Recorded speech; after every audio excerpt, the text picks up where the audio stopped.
And we'll try to always start right on the minute. So right about this part of the class, I'll just be running down the clock. If you have any questions at all while you're just hanging around and we're getting set up, never hesitate to throw them out there.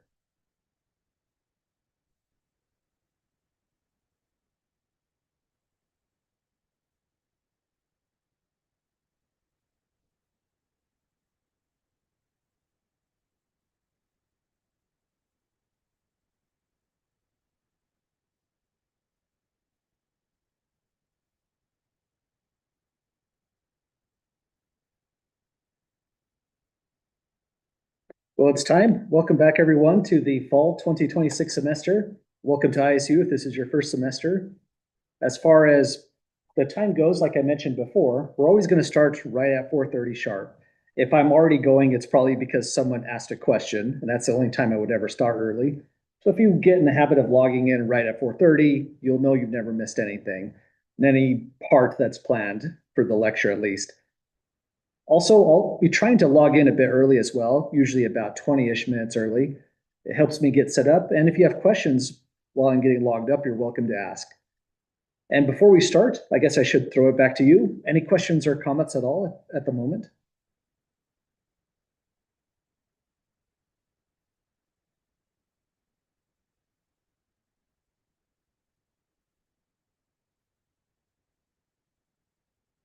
Okay, before we get too far, today is going to be kind of an introductory day, as indicated in the syllabus. But I want to just give you an idea of what it looks like presenting from my side so you can get kind of a feel for how class runs if you see it from the other side. So I'm going to take a quick screenshot.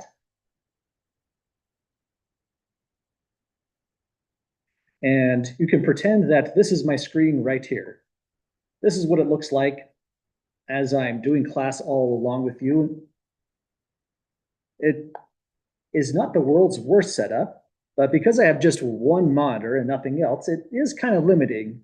There's not a lot of real estate. A lot of what we do is going to be in the middle right here. Usually there'll be a Word document pulled up, say syllabus right here we're going to go over with a problem we're about to work on. We'll usually have Canvas scroll to about whichever page we're on before class starts. And I pay a lot of attention to what's right over here. This will tell me who's in class. I can get a good idea of what's going on if you have a question, if you're using your microphone, if you're using your camera, those kinds of things by looking at this display right here. It's not super informative because again, I can't fit in a lot of information. So you're never required to have your camera on. No harm if you decide to have it on. I'll also be paying a lot of attention to this portion right here. This tells me who's currently speaking. I guess that's not super informative, but it gives me an idea. And I'll be paying attention to the best of my ability to this little spot right here.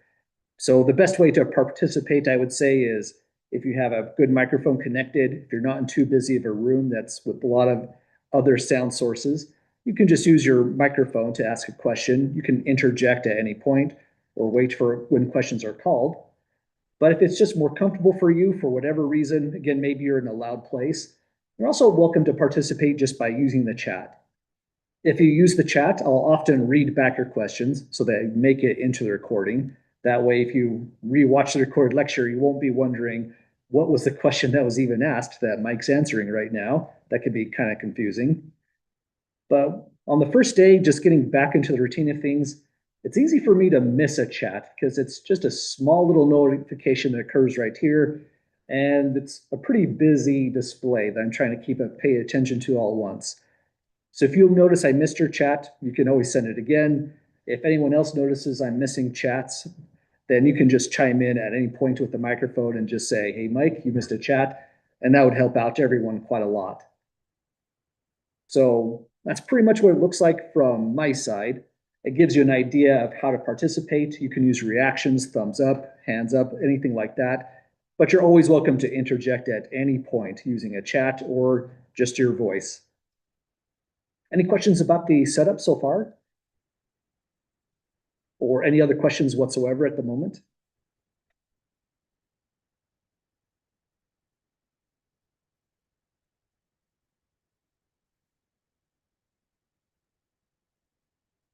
Okay. Usually after calling for questions, I try to give a good pause in the middle. Sometimes it sounds like a painfully long pause, but if someone's formulating their thoughts or literally typing out a message, I want to give you a chance to put that question out there. So sorry for any uncomfortably long pauses, but we'll get through it as a team. So again, once you log into Canvas, imagine it's 4:30 sharp. It's going to be, or log into Zoom. I'm going to have Canvas pointed towards wherever current part of the course we're working at. I have a lot of comments written down just because I was bored. That helps us get started. Our major goal for the day is we're going to briefly go over the syllabus. I don't want to do a line by line reading because that's kind of boring, but it's my way to just highlight important information and call from questions from you.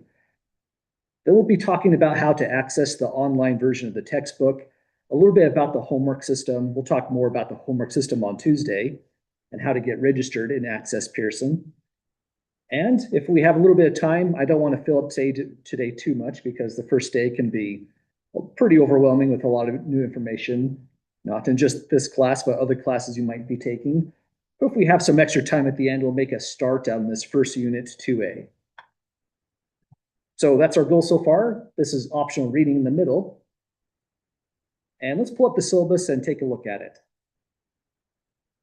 So a lot of this information you already know. For example, it doesn't really pay to go over that line. You all made it here successfully, so we're all good on that.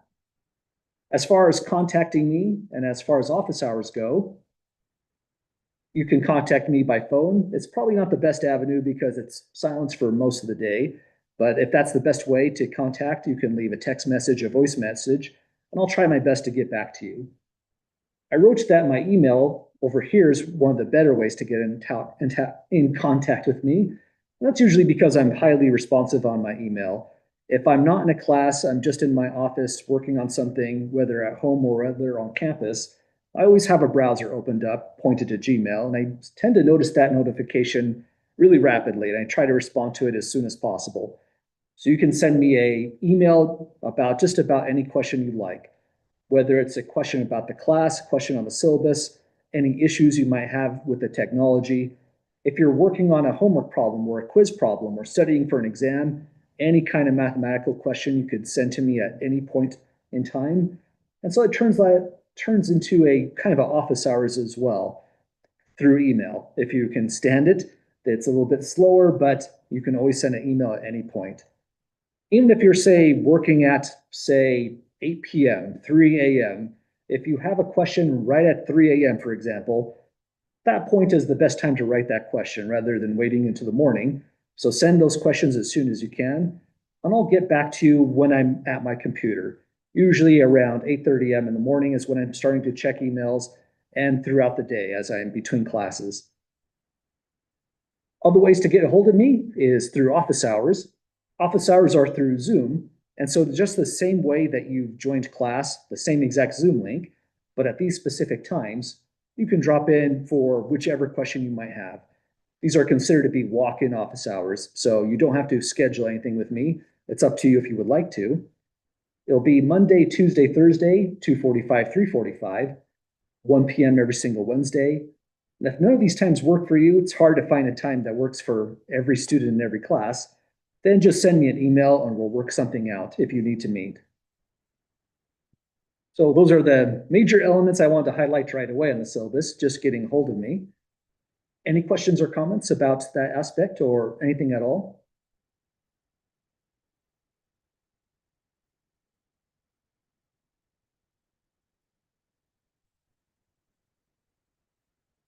Okay, again, we'll skip around a little bit. I'm going to skip past the course text. We'll take a look into that when we go into the MyLab homework system. As far as the calculator policy goes, pretty much any basic scientific calculator will work really great in this class.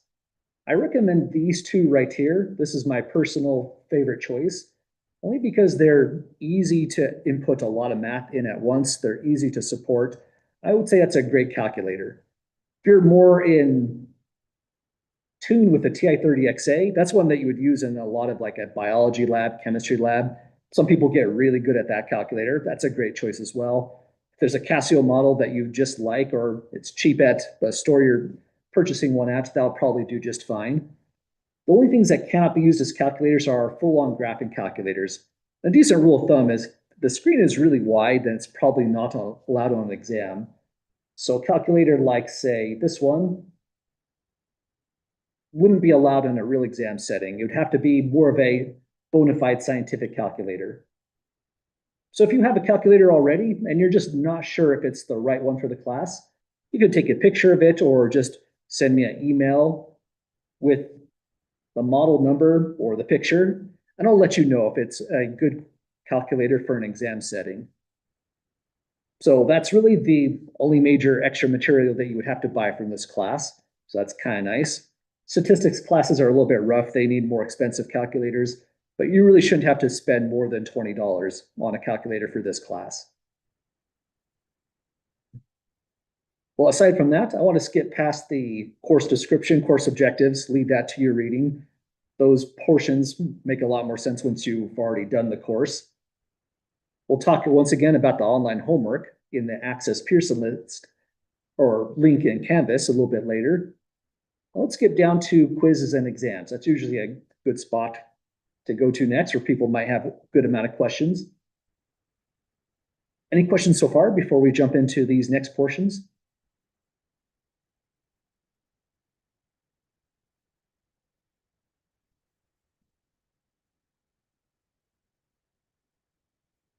Okay, well, there's going to be three major components to your homework.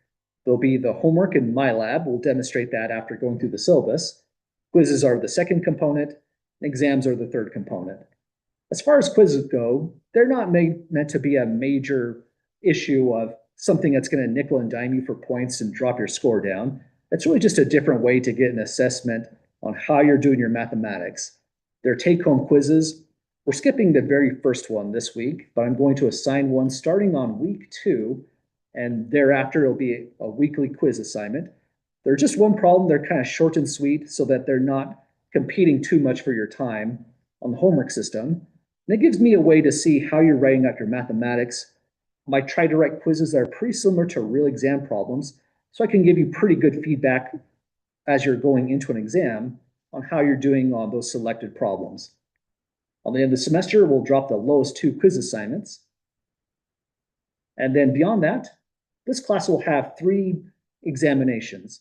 Even though it's an online section, the exams have to be done in person as per the mathematics department requirement for this class. So I'll be working with you on week number 2.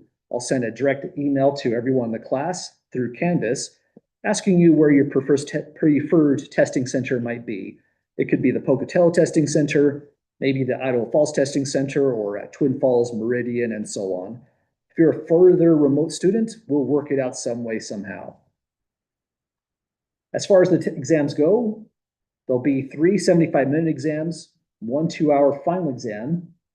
And on all exams, there's an open note of size 8.5 by 11 inches, front and back, that you're allowed to use. It can be a handwritten set of notes or machine typed.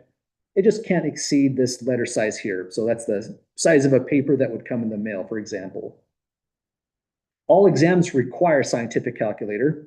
So a really good strategy for this class is find a scientific calculator that you like, that's allowed on exams, and use it for everything. Use it for your homework, use it for quizzes.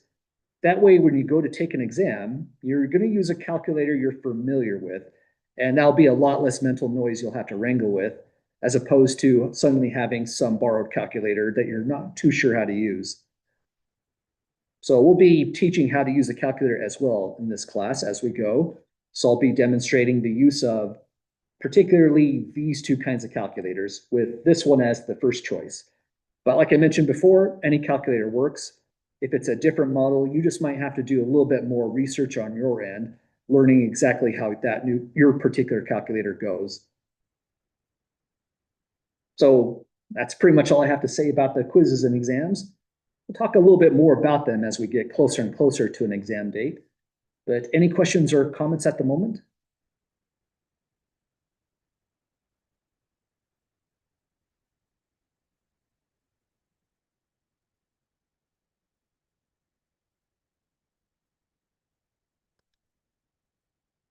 Okay, Scrolling down, next most interesting block of information is definitely how the points are allocated. It's interesting to see how these go. MyLab, the homework is worth a good amount, 15%. That's worth an entire exam just on its own. This is where you would spend a lot of time outside the class getting through the MyLab homework. Quizzes, like I mentioned, they're a lot shorter, so they're short and sweet questions. It's just a way to kind of participate in the class, get some immediate feedback on a problem that we did that week. It's worth just as much of the homework, so I gave these both a good amount of weight. If you put both of these together, that's worth more than the final exam altogether. And so kind of the theme of the way I try to design this class is if you're doing really well on coming to class, participating in the lecture, do a reading of the unit before you come to class, even if you're just skimming that section, that's going to help out a lot. I know for some schedules that might be impossible. You might have no time right before class, but anything you can do to even just look at the table of contents for Unit 2A, it kind of primes your mind on what's about to go on in that unit. And so when we run through it in the lecture notes, things will click a lot faster. So if you start a week by doing any amount of pre-reading or even just fast skimming on a unit, come to class where we're going to solve the notes right there on that document. Then after coming to class and getting through the unit, that's a good time to start the homework.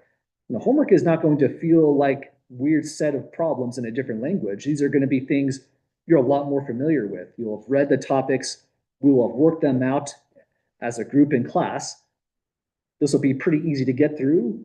Then at the end of week 2 and all the other weeks, the quizzes are just going to be a kind of a really short and sweet problem, kind of encapsulating some of the main ideas that you've been working on all along.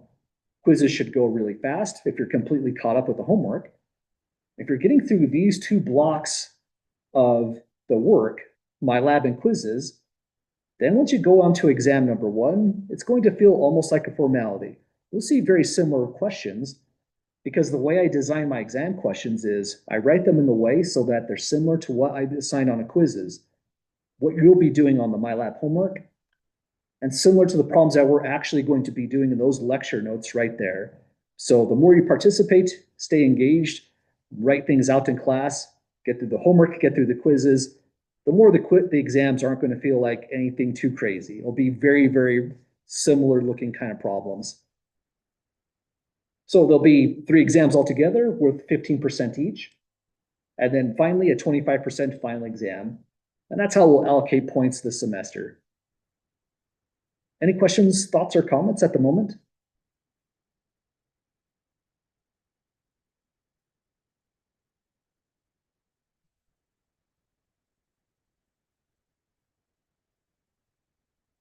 Okay, not too much left to go in the syllabus, but maybe one other thought I want to leave you with is, as far as Canvas works, pretty much everything that we do is going to be somewhere here in Canvas. I've organized by weeks. There's a calendar in the syllabus, but you can find important dates just on Canvas itself. If you scroll through the weeks, some of them are empty because we're building up the course on a week-by-week basis. There's important dates built in. We have a holiday coming up, Labor Day. But the exam dates are all already posted into Canvas. This is pretty minimal for the description. It just says it's held on Monday of this week. We'll talk a lot more about it as we're getting closer and closer to this exam date. Say the start of this week here. We'll review for exam number 1 on Thursday of that week. But also before we get into week number 4, I'll have a good idea of what's really on exam 1. I'll be posting the exact coverage, the specific units that you should be prepared for. I'll also be posting extra review problems down below so you can get extra practice beyond what you did in MyLab, quizzes, what we did in the lecture. So you'll have a lot of extra resources that are going to be built out here in Canvas as we go through the weeks. And as we get further and further, it just sort of repeats, going beyond midterm week, week number 9. Before we even start this week, we'll know what's on exam 2 and so on. So pay attention to Canvas, check it out probably right before class each day. You'll see how everything is evolving. Anything that we solve, we post the solutions to, so you'll always know where we're at in the course just by opening up this document and seeing the last question we solved. And maybe last comment to make is if you want to see just a more expanded view of the entire calendar for the course, here it is. We have a couple holidays baked in. We're definitely not going to change any of these, highlighted in green. Finals week, we won't be meeting whatsoever. And we'll have a review day on Thursday, right before the final exam. We'll also review on every Thursday before every exam. It says here the exams are the only dates that are firm in the schedule, exams 1, 2, 3, and the final. But for everything else, really it's just a tentative schedule. For example, if we need to take more time in Unit 4B for whatever reason, maybe people had questions about it at the start of class, or maybe we just needed to take more time. It made sense to go through those problems a little slower than I indicated in the syllabus. We will take that extra time. So there's a lot of flux in the syllabus, and that's why the course is only built out week by week. I'll see what to post on week 2 once we get through week number 1. Well, that's essentially the entire syllabus. Congratulations, we got through it. We didn't take too much time, 21 minutes. There's still more to talk about setting up the course, but I also want to mention that down below, this is information written by the Department of Mathematics and Statistics. There's a lot of extra policies. Some of these you've probably seen on other syllabuses that for your other classes, but it doesn't hurt to read through these, in particular things like, for example, X grade policy, maybe academic complaints and grievances. This is something you should be aware of for every one of your classes. The Title IX law is extremely important federal law. If anything just seems unfamiliar, good idea to just read that whole block there to refamiliarize yourself with that information. I'll leave that reading to you. That'd be a really boring day if you read that all line by line. So here's where we're going to end reading through the syllabus. We're going to next take a look at how to access the online textbook, online homework system. But any questions, comments, concerns whatsoever?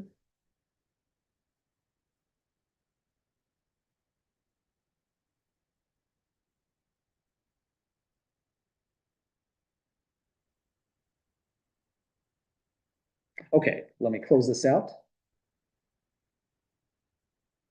Now back up to the top here.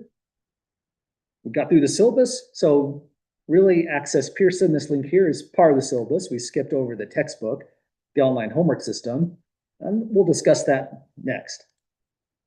Some people have already done this, clicked on the Access Pearson link. So if you've done so, good on you. This next portion might be slightly boring. Sorry about that. If you haven't done so yet, clicking on this link right here is what takes you into your online textbook.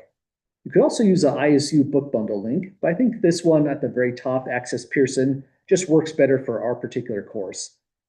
Now this looks different depending on the student situation. If you're in the book bundle or if you've opted out of the book bundle, the screens look a little bit different. If you click on Access Pearson,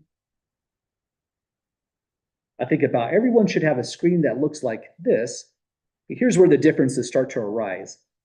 Once I click on Open Pearson, you'll be taken to a page where you have the option to link in or link together your Canvas course page.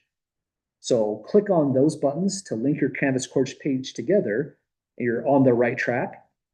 If you're in the ISU book bundle, then you just go directly into the homework system. If you opted out of the book bundle, it's going to ask for payment right away. I believe it's $120. But there's a 2-week grace period. You don't have to pay right away. You can still get inside the system and pay after the 2-week grace period. So let me click on this next button.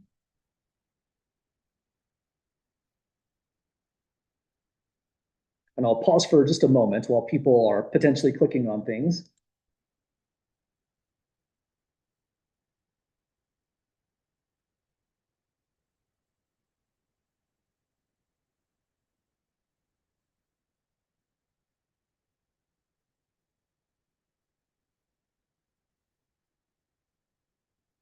Okay, so if you've clicked through the boxes, the text to allow to link Canvas into the MyMathLab, logged in, this is pretty much about the screen that you're going to see.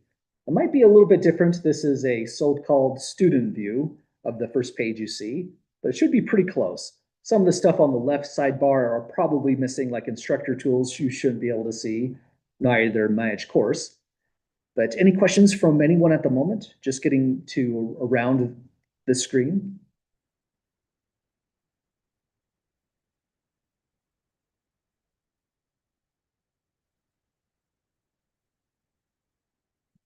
Okay. Well, I would say after class today, if you've already logged inside here, played around a little bit, maybe took a look at the textbook, which we'll show just briefly, then you'd be considered in a great spot for the course. We're not trying to do too much today because we've been talking for nearly a half an hour on getting things set up. But I just wanted to point around. If you're on this page right here, you have a calendar view, but I think this view down below probably makes a little bit more sense.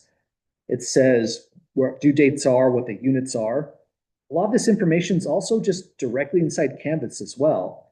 So if you were to do the 2A homework right here, you didn't necessarily have to click inside of this. You could have just clicked it on that down below right here. That's the Unit 2A homework. Has a due date of September 3rd. It's worth 10 points. All the homeworks are going to be normalized to be 10 points each. And so that's a great way to just jump right into the homework. You do have to click on the Access Pearson at least once to link the textbook. Other reasons you would click on that link is just to open the textbook and start reading any one of these units. So let me show you where that is. To open up the online textbook is kind of a chore. It's right here under e-text contents. If you click on that, it expands out an entire index. Lots of stuff there. And you could go chapter to chapter. Usually what I would do if I'm just opening up the textbook, because it remembers where you were at last, this is the next text or the next link I would go to, the one called Pearson eText here. Click on that. Then the textbook starts loading up. This is a rather large textbook, so it does take it a minute.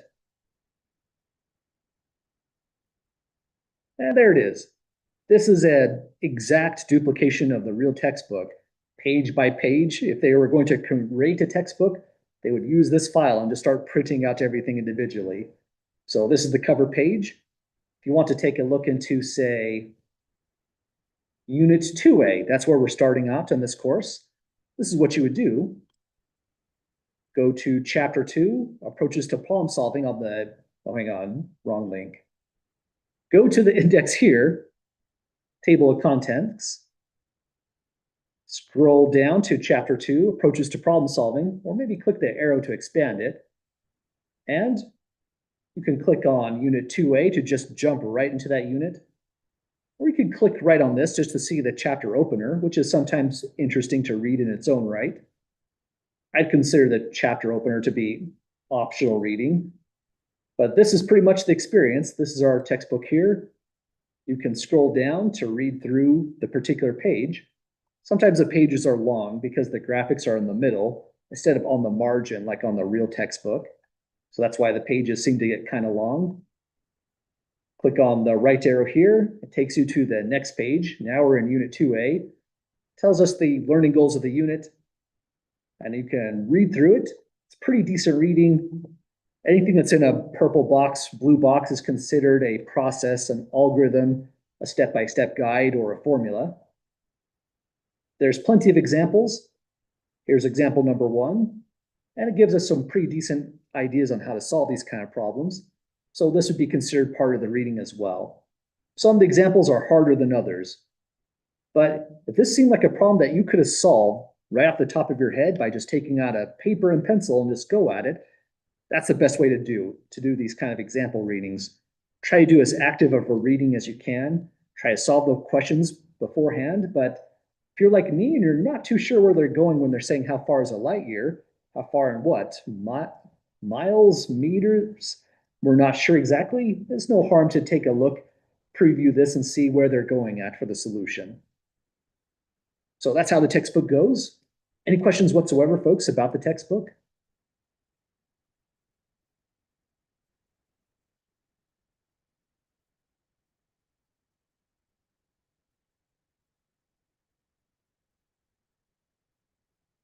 Okay, so I'll post ahead of any section that we're about to cover, or I guess these are called units in this book. a reading assignment. This just says read Unit 2A.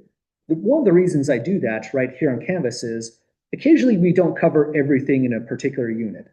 So if we're only covering up to, say, example 3, I'll say that right here in Canvas so that you don't have to read too far into the textbook when you didn't really have to. So I'll try to give you good information on what parts we might skip. Oftentimes we cover the entire unit, so that's all it'll say, read Unit 2A. So if you skim through, even just skim through Unit 2A, come to class, ask questions as we go through the lecture, then jump into the homework as soon as you can while the information's still hot in your head. Information has kind of a half-life, so the sooner you work on your homework, the easier it is to get through and the better it is to retain that information. Then starting with week 2, get through the quiz. If you're operating at that pace, it'll be kind of a fast pace for this class because we're at 4 credits, but you'll get through this without any problems. So that's how the reading goes. As far as the homework goes, I'll talk a little bit more about the homework assignments when we come back next class. So that gives everyone a chance to get started with this, linking their Canvas to the MyLab, and also so that we're not overloading too much information on one day. So when we come back on Tuesday, I'll show a little bit more about getting into a homework section, solving homework problems, and the extra resources there.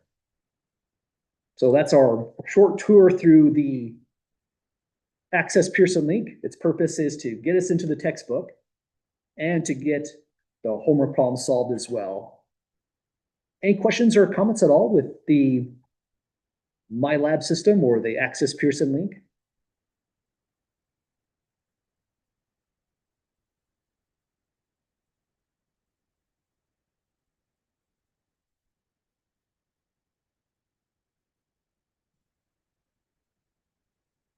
Okay, well, this is the major introductory of the course so far.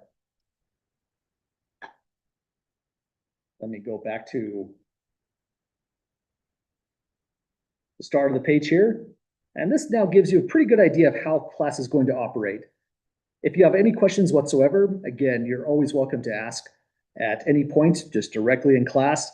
I have a kind of a tough schedule after this class. We go into 5:40, and then I have another class to get set up for right at 6 o'clock. But I will try to take questions briefly right at the end, right around 5:40 on our normal class periods. Today, we might end a little bit earlier just so that we're not overloading on day 1, like we mentioned earlier. And say this was an ordinary day, the way we would start is scroll down into this unit that we're about to be working in.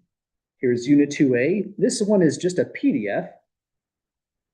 It's also inside here under blank lecture notes.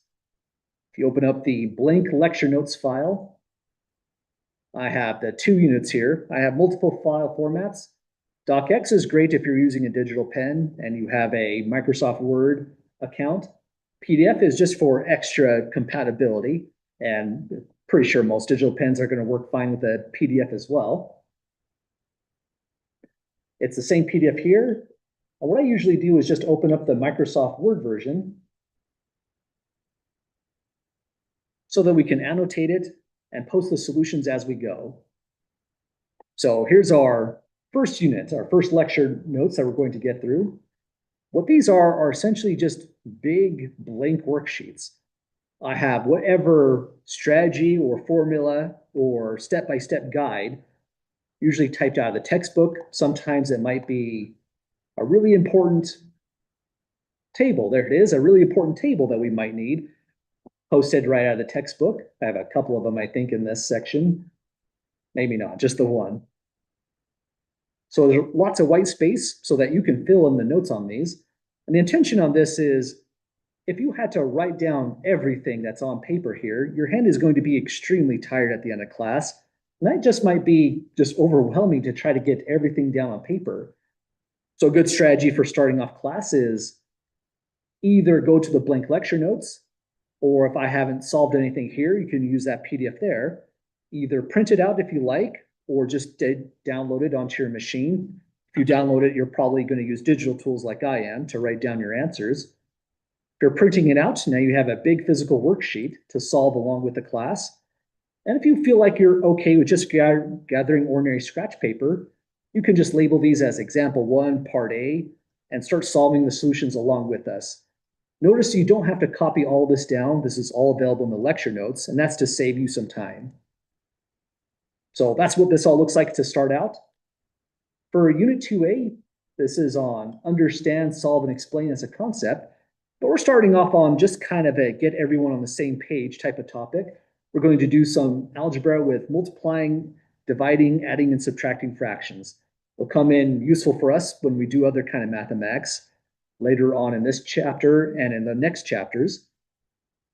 After that, we'll get into the main topic of understand, solve, and explain, and go from there. Well, I think we're about ready to begin. We'll do a couple problems to start us off. We'll probably end right around 5:20-ish again, so we don't overload ourselves on the first day. Any questions or comments before we get started?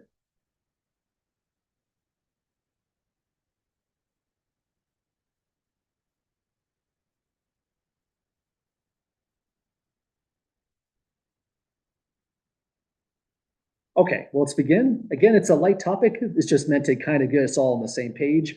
A lot of people come to this class with different mathematical backgrounds. And so this will be kind of a fun one to start off. Fractions aren't everyone's favorite thing in the world to do. So we'll look into some skills and ideas, some refreshers on how to get through these as cleanly as possible. It says multiply the fractions, write the result in simplest form. So we don't want a decimal answer on this. We just want the result as a fraction. And if we're following the formula up above, one thing that's weird about some of these formulas is it doesn't always indicate the best strategy on getting through these. Sure, we can multiply across the top, across the bottom, and it won't hurt us. But one thing you might have noticed just by looking at this fraction is you can reduce it right here, just as it sits.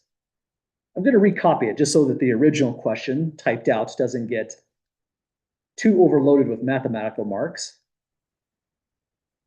But for a problem like this one, the first thing I would do is just try to divide something from the top into the bottom if there are common factors, or across fractions is allowed as well.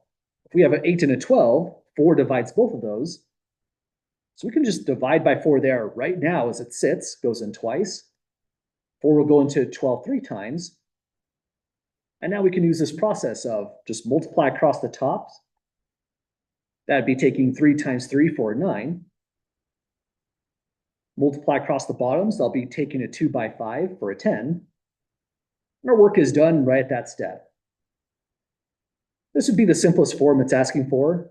Even if it was 10 divided by 9, that's an acceptable answer, even as an improper fraction. All we want is no common factors in the numerator or denominator. No one single number divides both the numerator or denominator, said differently. We did it. That's our first problem for the day. Any questions at all, folks, getting through this one?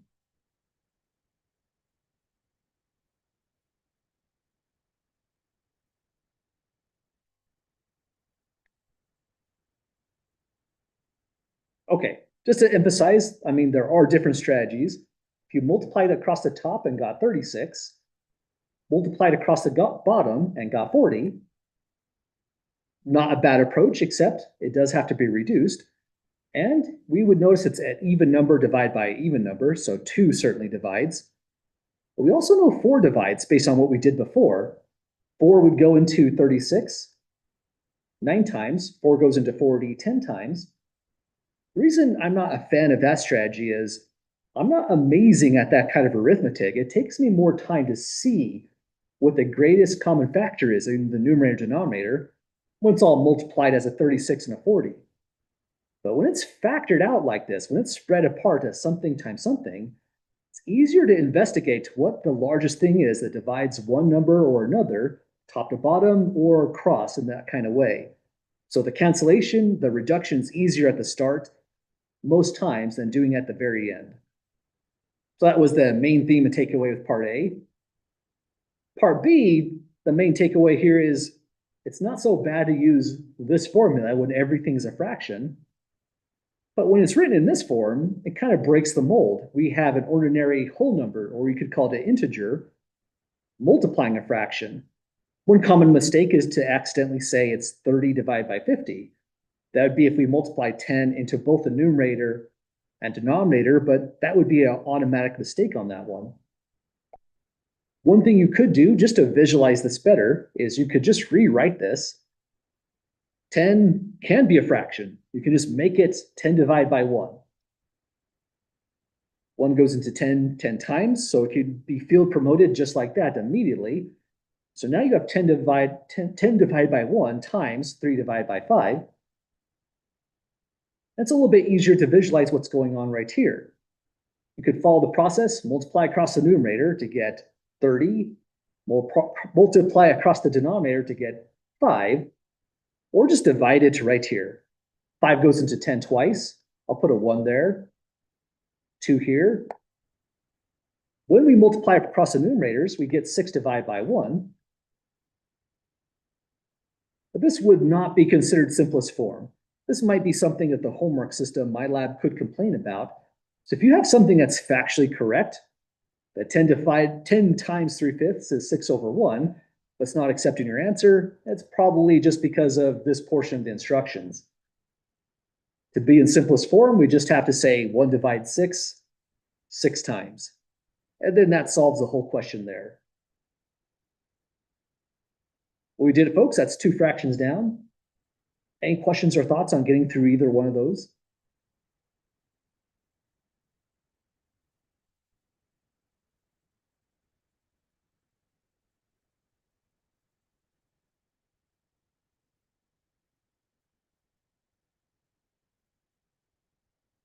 Okay, these are some of the kind of routine kind of problems that you'll see in the homework system. A lot of the problems that we do in the notes, I really put these notes together after assigning the homework problems because I wanted to make sure the notes supported them well. So we're doing these kind of problems here only because I asked you to do similar kind of problems in the homework system as well. And this is one of those problems that just looks kind of nasty in a way. Imagine one way you might do it. Let me open a quick calculator. I usually try to have this calculator open before class starts, just forgot today. I use this Desmos calculator just as a classroom demonstration, primarily. So if we multiply it across the numerator, you might consider the negative sign to be associated with the numerator. That'd be negative 28 times 8. If we multiply across the denominator, that'd be 16 times negative 49. And we'd be looking at negative 224 divided by negative 784.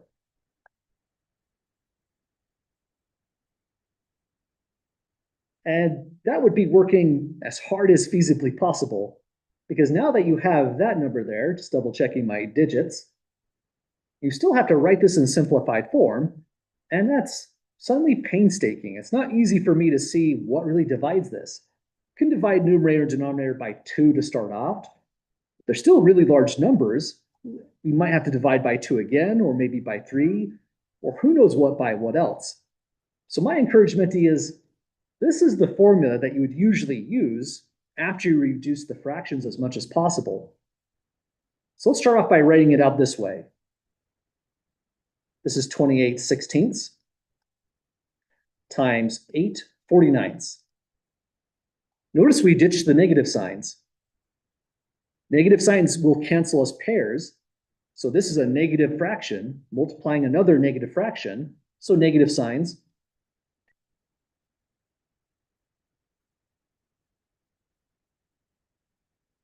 Cancel. There's a third negative sign, maybe in the numerator where 8 is, then I would have to put in a negative sign way out front. The old end result would have been negative. But those 2 negative signs, they just wipe each other out. So we can just write the positive answer here on this step. Now at this stage, we're just doing a reduction. You might have noticed right away, 8 goes into 16 twice, so it divides itself once into 16 twice, and that's a fast way to reduce. And there's still a big reduction here. 28, well, 4 divides it, going in 7 times. 4 times 7 is 28. 49 is a perfect square. That's 7 times 7. But 7 has come up twice when we looked at these 2 different integers here. That means it's a common factor. Divide 7 to 49, leaving a 7. Divide 7 to the 28, leaving a 4. And the whole original pretty nasty problem, which gives you that nasty fraction if you follow the instructions verbatim the way it's written, is really nothing but 4 times 1 divided by 2 times 7. So this gives us 4/14. And again, the big takeaway with this example 1 is try to reduce first. Watch out for issues like these. Try to write it as a fraction. But reducing first, being careful with negative signs, can get you to the answer really quite fast on these. Well, we did it, folks. That's our example 1. We're on our way through the course. Any questions or comments at all getting through this one?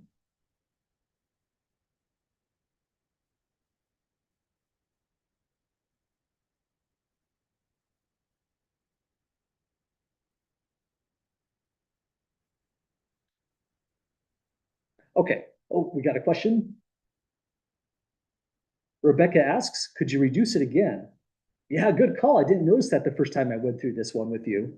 2 goes into 4 as well. So if I try to plug in this answer, again, the MyLab system is possibly going to complain, make me do it again. So 4 divided by 14 becomes, let's reduce again, 2 goes into there twice, into there 7 times, and we get 2 7ths altogether. Let me put a box on that one to emphasize that's the stopping point there. Thanks for saving that question, Rebecca. Looked fine to me, but on second glance, after you reminded me, that obviously does reduce, even divide by even. Other questions at the moment?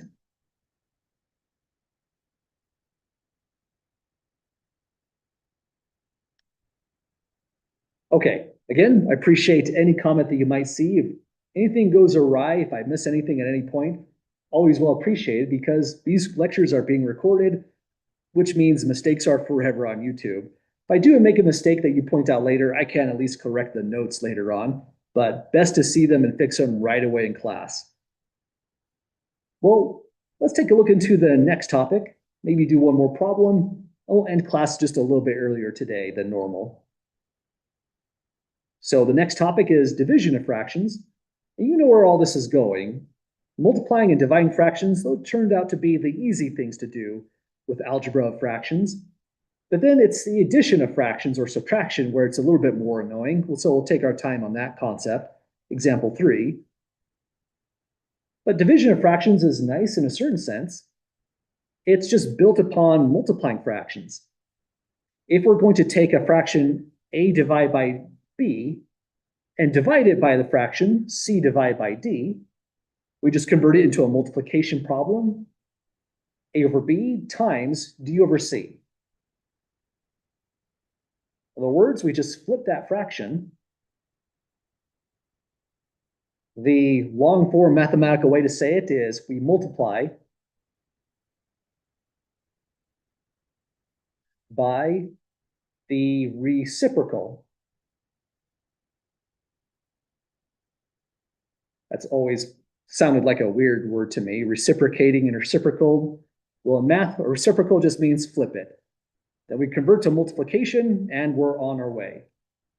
So as far as these problems go, they're pretty similar to what we did before. Again, the nasty version down below. In this kind of setup though, if we get really great at canceling, say like how we canceled on just the last problem here, let me pull this up so I don't zoom out too far. Here we notice that 8 cancels into 16 right away, so we did that cancellation. But that can be dangerous when you're dividing fractions. At this very first step, we can not cancel 3 into 6. And it's tempting. That's just what we're visually trying to look for, patterns for cancellation. Just like that 8 and the 16, or noticing that 4 and the 14 here, division by 2. But if you cancel the 3 into the 6, it will absolutely change the answer. So we need to be really careful about that. Best practice is don't do any cancellations at all because it's a different way you have to cancel. Just convert it into multiplication first. That way we're not going to be tripped up with different rules for dividing under division. So we take 1 over 6, converts into multiplication of Take the reciprocal of that, so flip it, 2 over 3. And now it's a problem exactly like example 1. So the strategy for dividing fractions is make it an example 1 problem. We can now cancel at this stage. 2 will divide into the 6. So let's make that division happen. 2 goes into 6 3 times. Now we multiply across the numerator to collect our 1. Multiply across the denominators, 3 by 3 is 9. And the answer becomes 1/9. So that's all that's going on with division of fractions. When we come back, we'll refresh this, do a couple more, and lead into addition, subtraction, and fractions on Tuesday's class. Our schedule is kind of weird because I teach from the Idaho Falls campus. Someone down here, I don't know who it is, they really hate Fridays. So we're not allowed to schedule classes on Fridays whatsoever, or else this might have been a Monday, Wednesday, Friday class. Instead, the start of the week is busy. Monday and Tuesday, we'll have back-to-back classes. We will not have class on Wednesday, so that's kind of our review catch-up kind of week where everyone sort of gets caught up. Great time to send some questions, drop in office hours. And Thursday, that's when we end the week. But I guess this is a pretty good stopping point for us. What I always do at the end of class is I save this to a PDF. I go back over here, delete this file, and then just repost it with the solutions that we have so far. So we'll always have the solutions visible. You'll always know where we're at about as you're joining the next class. But any less questions or comments or concerns whatsoever before we call it a night?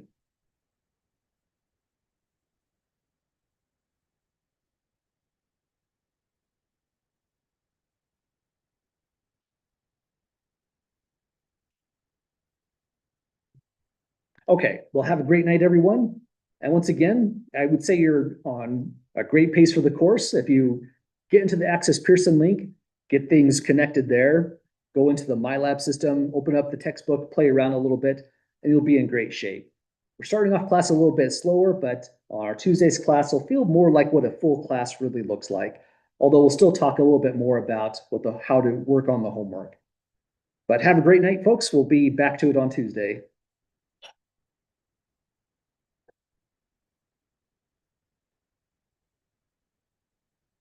Thanks.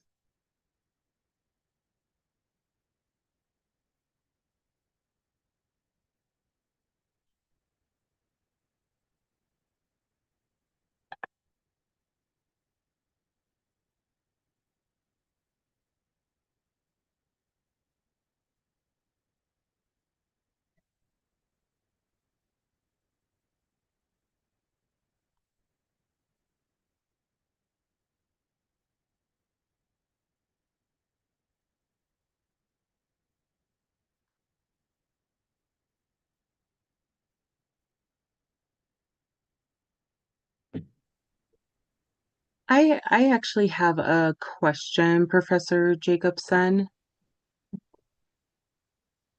Um, if we found just these examples and exercises to be a bit difficult and challenging, would you recommend getting started with a tutor right away, or is it something that if we immediately jump into the Pearson account, do you think would be okay for this course?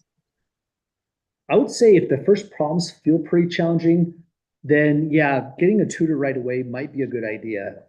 I would say you might be able to get a good feel for that after maybe week 1 of playing around or what we do in the lecture notes, what you see in the reading, and what you do actually in the homework system itself. You'll get a really good idea probably after tomorrow or Thursday of this week.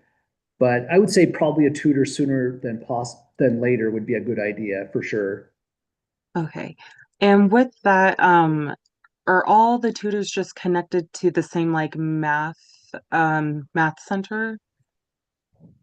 Yeah, Well, that's right. yeah, all the math tutors are connected in the math center. Yeah, that is correct. Okay. Okay. Thank you. Yep, you bet. Have a great night.